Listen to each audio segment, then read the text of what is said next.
देशामध्ये ज्या काही घटना घडलेल्या आहेत त्या घटनेसंदर्भामध्ये नक्कीच उद्धव साहेब या ठिकाणी भाष्य करतील आणि त्यांनी केलंच पाहिजे।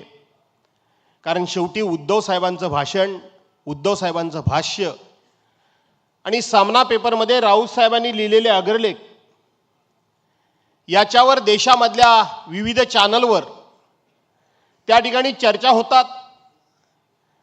तो लेख म्हणजे शिवसेनेचं मत, शिवसेना पक्षप्रमुख यांचं मत, अशा अर्थानं त्या ठिकाणी प्रत्येक वाक्याचा आणि प्रत्येक शब्दाचा त्या ठिकाणी अर्थ आणि अर्थ त्या स्क्रीनवर दाखवला जातो आणि त्याच्यावर चर्चा संवाद होत असतात। बांधवांनो, भगिनींनो, गेल्या 2.5, 3, 4 वर्षामध्ये आपल्या शिवसेनेवर अनेक प्रकारची संकट आली।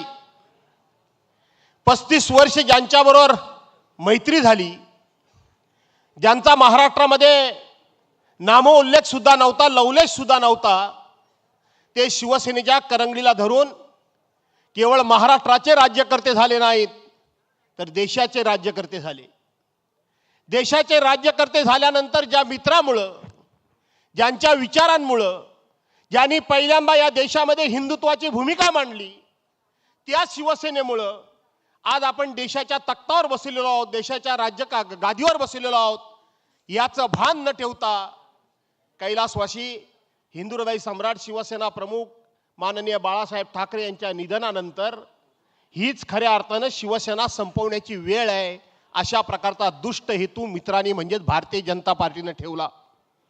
आणि त्या भारतीय जनता पार्टीला असं वाटलं की हीच खऱ्या अर्थानं शिवसेना संपवण्याची वेळ आहे। आणि त्या वेळेला कुठलंही कारण नसताना 2014 साली भारतीय जनता